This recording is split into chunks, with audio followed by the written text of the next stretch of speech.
Hello दोस्तों, नमस्कार। आप सबका स्वागत है आपके अपने यूट्यूब चैनल IPK व्लॉग्स पे।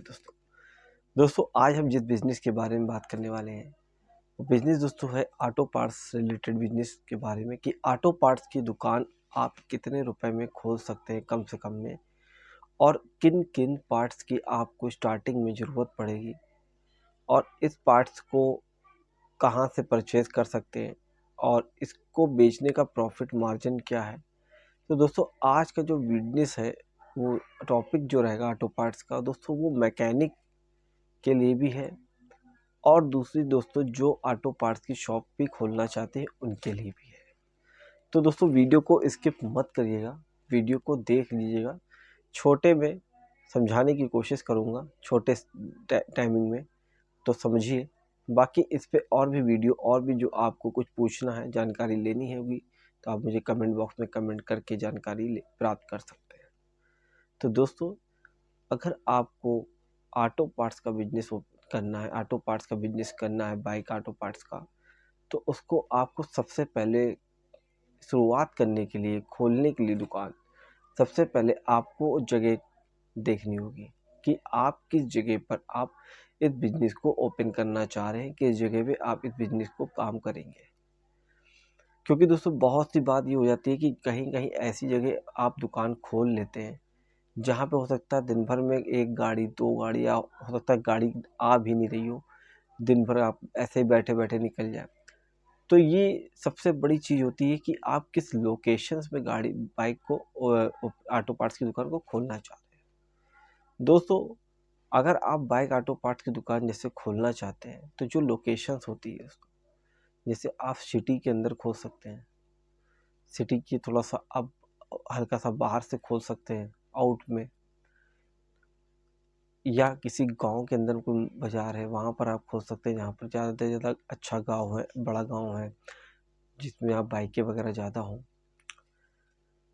तो दोस्तों इसको खोलने के लिए सबसे पहले लोकेशन इम्पॉर्टेंट होती है, और लोकेशन सबसे इम्पॉर्टेंट है, और इसको दोस्तों 2 तरीके से आप ओपन कर सकते हैं। पहला दोस्तों ये कि अगर आपको कहीं रेंट पे दुकान मिल रही है अपनी पर्सनल, मतलब रेंट पे मिल रही है, तो आप इसको ओपन कर सकते हैं। या अगर आपको रेंट पे नहीं लेनी है, तो आप एक छोटा-सा गुमटी टाइप का बनवा के, एक लोहे का या लकड़ी का, वो आप बनवा के आप उस पे भी ऑटो पार्ट्स की दुकान का, जो मैकेनिक लोग होते हैं, पार्ट्स वो कर सकते हैं। लेकिन अगर आपको थोड़ा-सा अच्छा से और अच्छी तरह से दिखने वाली दुकान चाहिए, तो वो दोस्तों आप रेंट पे ले सकते हैं, या अगर आपके पास अपनी खुद की दुकान है, तो आप उसमें भी अपना बिज़नेस स्टार्ट कर सकते हैं दोस्तों। तो दोस्तों इस बिज़नेस को स्टार्ट करने के लिए आपको फिर, अगर आप ऑटो पार्ट्स का बिज़नेस खोलना चाह रहे हैं, कि आप चाहते हैं कि आपकी दुकान से पार्ट्स की सेलिंग हो, और आपने छोटे स्तर से स्टार्ट किया है, तो दोस्तों आपको, या तो आप खुद या तो मैकेनिक हो, या दोस्तों आपको अपनी दुकान में कोई मैकेनिक आपको रखना पड़ेगा, या कि जिससे कि आपके पास बाइक रिपेयरिंग के लिए, बाइक सर्विस के लिए जब आए, तो वो आपके पार्ट्स की ज़रूरत उस बाइक में लगेगी। तो वो दोस्तों जब ज़रूरत होगी, वो आपको मैकेनिक बता सकता है, या आप स्वयं मैकेनिक हैं तो आप उस चीज़ को जानते हैं, तो आप लगा सकते हैं। अब रही दोस्तों इसमें आपको कैसे ये इसमें स्टार्ट करना है, कितने रुपए से स्टार्ट करना है। दोस्तों अगर आप छोटा-सा व्यापार ऑटो पार्ट्स का स्टार्ट कर रहे हो, तो 30 से 40 हज़ार रुपए में आप ये छोटा-सा ऑटो पार्ट्स की दुकान आप स्टार्ट कर सकते हैं। और आपको सबसे पहले चीज़ यहाँ पे तो बता दूँ कि सबसे पहले आपको रनिंग पार्ट्स ही लगाने हैं, मतलब कि जो रनिंग बाइक्स होती हैं उन्हीं के पार्ट्स आपको परचेज़ करने हैं। ठीक दोस्तों, जैसे कि दोस्तों उसमें आप ब्रेक शू ले सकते हैं, इंडिकेटर ले सकते हैं, सीट कवर ले सकते हैं, और मिरर ले सकते हैं, शीशे जिसे बोलते हैं साइड शीशे भी ले सकते हैं, बैक लाइट ले सकते हैं, फ्रंट लाइट ले सकते हैं, थोड़े से हल्के से आप वो फाइबर भी ले सकते हैं आप, वाइज़र वगैरह के। तो वाइज़र वगैरह ज़्यादा बिकता है, वाइज़र वगैरह फाइबर, तो आप वो रख सकते हैं। और सारे जो आपके जो इक्विपमेंट्स लगते हैं, जो भी आप औजार हैं आपके वो ले सकते हैं, नट बोल्ट की ज़रूरत बहुत पड़ती है वो ले सकते हैं, साइड स्टैंड हो जाते हैं आपके वो ले सकते हैं दोस्तों, चेन स्पॉकेट ले सकते हैं। तो मतलब इसमें जो रनिंग कुछ ऑयल फ़िल्टर ले सकते हैं, एयर फ़िल्टर ले सकते हैं, क्योंकि दोस्तों एयर ये सब चीज़ें ऐसी हैं कि जब बाइक सर्विस होने आती है तो इन सब की ज़रूरत पड़ती है। और एक कोई अच्छे 1-2 कंपनी के ऑयल भी ले सकते हैं, जैसे किसी एक अच्छी कंपनी का आपने ले लिया और एक मिडल कंपनी का ऑयल ले लिया। क्योंकि बहुत सा क्या होता है कि बहुत से कस्टमर ज़्यादा महँगा ऑयल नहीं डलवाते हैं, वो मिडल ऑयल डलवा के ही अपना सैटिस्फैक्शन उनको मिल जाता है कि रेट के हिसाब से वो क्वालिटी उनको मिल जाए। तो ये सब चीज़ें आपको देखनी होंगी। दूसरी चीज़ दोस्तों, इसमें आपको क्या प्रॉफ़िट मिलता है, कैसे प्रॉफ़िट मिलता है? दोस्तों अगर आप होलसेल कर रहे हैं, किसी मैकेनिक आपके यहाँ बैठा है कोई दूसरा मैकेनिक और आप उसको माल दें, तो आप 10 से 15% का इसका मार्जिन होता है। अगर आप ज़्यादा मार्जिन लेके नहीं काम करेंगे, 10 से 15% के मार्जिन पे अगर आप काम करेंगे तो आपकी दुकान की सेल बहुत अच्छी निकलेगी दोस्तों। बहुत सा क्या होता है कि बहुत सारे बहुत सा मार्जिन लेके कोशिश करते हैं, तो जिसकी वजह से क्या होता है कि अगर आपके क्षेत्र में और दुकानें हैं तो उनसे जब कॉम्पिटिशन या कॉम्पिटिटर जब वहाँ पे कोई कस्टमर जाता है तो उसके दिमाग में ये होता है कि आपने वही चीज़ उसको 15 रुपए की दी और सामने वाला वही चीज़ उसको 12 रुपए की दे रहा है। तो दिमाग में कस्टमर के ये रहता है। दूसरी चीज़ दोस्तों, सर्विस ऑफ कॉस्ट होती है। अगर आप स्वयं मैकेनिक हैं दोस्तों, तो दोस्तों मैकेनिक में सबसे बड़ी बात ये होती है कि मैकेनिक तो जो परसेंटेज पार्ट से मिल रहा है वो तो उसको मिल ही रहा है, प्लस उसके साथ उसको जो उसकी दिया जो उसका खर्चा है, जो उसकी सर्विस चार्ज है दोस्तों, वो भी उसको अपना मिल रहा होता है दोस्तों। जैसे कि आज के टाइम पे 200-150 रुपए के हिसाब से सर्विस चार्ज मैकेनिक लेता है अपना। तो आप ये चीज़ सोच लीजिए कि अगर आप खुद मैकेनिक हैं तो आप कितना अच्छा खासा मुनाफा कमा सकते हैं। दूसरी चीज़ दोस्तों, कोशिश ये करिएगा कि इंजन से जो रिलेटेड जितने भी पार्ट्स हों उसको आप ना कि कोई लोकल कंपनी का लें, बल्कि जेन्युइन पार्ट्स भी रखें। और और कुछ अच्छी कंपनी के भी जो पार्ट्स आते हैं, जो वेंडर्स बनाते हैं, वो भी आप लेकर यूज़ कर सकते हैं। लेकिन दोस्तों ज़्यादा लोकल पार्ट्स इंजन में खासकर यूज़ ना कराएँ। इससे क्या होगा, इससे आपकी दुकानदारी के ऊपर बहुत ज़्यादा प्रभाव पड़ेगा।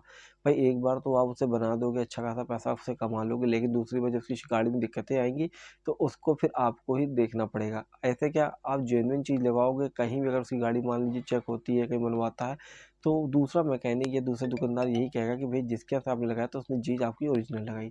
तो इसमें भी आपकी ही क्रेडिट, आपकी ही इमेज आपकी अच्छी बनेगी। तो अब दोस्तों अगर आप पार्ट्स का काम करना चाहते हो तो जैसे मैंने आपको बता दिया, तो आपको कहीं दिल्ली जाने की ज़रूरत नहीं है अभी स्टार्टिंग में, कि आपके माइंड में ये चल रहा हो कि यार मैं होलसेल का काम करना है या पार्ट्स का काम करना है तो मुझे दिल्ली जाना, वहाँ से खरीदना है, ऐसा कुछ नहीं है। आप अपने यहाँ के क्षेत्र में अपनी दुकान खोलोगे तो दोस्तों जब आप दुकान खोलते हो तो आपके आपके आसपास के जो होलसेलर हैं आप उनसे पहले माल परचेज़ कर लीजिए। 2-4 दुकानों में जाइए, रेट ले लीजिए, जेन्युइन पार्ट्स का रेट ले लीजिए, ये सारी चीज़ें ले लीजिए। तो आप जब ये चीज़ें लोगे, खरीदोगे, तो जब आपकी दुकान ओपन हो जाएगी तो होता है क्या है दोस्तों, कई-कई कंपनी की जो सेल्समैन होते हैं, सेल्स एग्ज़ीक्यूटिव वो जो होते हैं, वो खुद विज़िट करते हैं हर दुकानों पे। तो जब आपकी नई दुकान ओपन करेंगे तो हो सकता है वो डायरेक्ट आपके साथ संपर्क साधें और वो आपको डायरेक्ट बिलिंग भी कंपनी से करा सकेंगे। जिससे आपको ज़्यादा महँगा भी आपको प्रोडक्ट नहीं पड़ेगा और घर बैठे सारी चीज़ें आपको मतलब कि दुकान पे ही सारी चीज़ें अवेलेबल हो जाती है दोस्तों। दूसरी चीज़ दोस्तों इसमें क्या आ जाती है कि जैसे मैं आपको बताया कि ब्रेक शूज़ में आप ले सकते हैं, सीट कवर आप ले सकते हैं, इंजन ऑयल ले सकते हैं दोस्तों, इसमें आप इंडिकेटर आप ले सकते हैं, हेडलाइट वाइज़र ले सकते हैं, ब्रेक लीवर भी लिए। दोस्तों सबसे पहली चीज़ आपको ये देखनी है कि आपके क्षेत्र में किस तरीके की बाइक ज़्यादातर यूज़ होती है दोस्तों। जैसे कि हर अधिकतर अगर मैं गाँव या कहीं भी आप जाते होगे सबसे ज़्यादा आपको हीरो होंडा स्प्लेंडर या बजाज प्लैटिना जैसी गाड़ियाँ या पैशन प्रो जैसी गाड़ियाँ, पल्सर जैसी गाड़ियाँ आपको ज़्यादातर देखने को मिलती होंगी, अपाची जैसी। तो इनके जो रनिंग बाइक हैं, जो छोटी बाइक हैं, स्प्लेंडर स्प्लेंडर हो गई, पैशन हो गई और प्लेटिना, तो इनकी आप पार्ट्स को थोड़ा-सा ज़्यादा लेके चल सकते हैं। अपाची पल्सर के पार्ट्स को थोड़ा-सा आप कम स्टार्टिंग में थोड़ा-सा कम खरीदें। जैसा-जैसा आपके पास कस्टमर बनता रहे, कस्टमर आता रहे, जिस तरीके से, तो आप उसी तरीके से अपनी दुकान के लिए पार्ट्स की परचेज़िंग करते रहें सामान की। तो इससे आपको एक अनुभव भी हो जाएगा कि किस तरीके का हमें काम करना है और किस तरीके की लागत लग रही है, कितना परसेंटेज हम कमा रहे हैं। दोस्तों कि ऑटो पार्ट्स बिज़नेस एक ऐसा बिज़नेस है कि जो आपको 12 महीने अच्छा चलने वाला बिज़नेस है दोस्तों। इसको बस आपको सही जगह से, सही लोकेशन पे दुकान आपको खोलनी, सही जगह से आपको माल लेना है। तो थोड़ा-सा जब नए स्टार्टिंग करते हैं तो थोड़ी-सी दिक्कतें होती हैं, लेकिन उसके बाद आपको इन दिक्कतों का सामना नहीं करना पड़ेगा। आगे धीमे-धीमे आपको सारी नॉलेज होने लगेगी। तो ये सारी चीज़ें दोस्तों आप ऑटो पार्ट बिज़नेस में 40,000 रुपए से लेके स्टार्टिंग कर सकते हैं। बाकी आपके ऊपर डिपेंड करता है कि आप उस दुकान को किस तरीके से डेवलप कर रहे हैं, किस तरीके से आप किस तरह के लोकेशन पे आप लेके जाना चाहते हैं, किस तरीके की उसको आप बनाना चाहते हैं। तो दोस्तों अगर इस बिज़नेस को करने के लिए आपके पास पैसा है 30-40 हज़ार रुपये लगाना, तो आप इसको बिल्कुल करिए। ये बिज़नेस एक ऐसा बिज़नेस है कि इसमें आपको लॉस नहीं मिलेगा। और अगर आप दोस्तों पार्ट्स बेच रहे हैं, तो दोस्तों वहाँ के जो मैकेनिक्स आते हैं, आप उनको भी ये पार्ट्स बेच सकते हैं। अगर आप अपने पास पर्सनल मैकेनिक बैठा लेते हैं, तो उसमें आपकी दुकान का और भी अच्छा ग्रोथ होने लगता है। दोस्तों कोई सोचते का क्षेत्र का अच्छा अगर मैकेनिक आपके पास है, तो आपके पास गाड़ियाँ ज़्यादा से ज़्यादा आएँगी, ज़्यादा से ज़्यादा आपके ऑटो पार्ट्स बिकेंगे। तो ये सारी चीज़ें आपकी बहुत अच्छी और बहुत बेटर हो जाती है दोस्तों। तो दोस्तों अगर आपको ये वीडियो समझ आई हो, अच्छी लगी हो, तो चैनल को लाइक कर लीजिए। चैनल पे हो नए हो तो सब्सक्राइब कर लीजिएगा, वीडियो को लाइक कर लीजिए, जिससे कि इसी तरीके की कुछ वीडियो आपके बिज़नेस आइडिया आपको हमेशा मिलते रहे। तो दोस्तों जब तक अपना ख्याल रखें दोस्तों, फिर मिलते हैं। जय हिंद।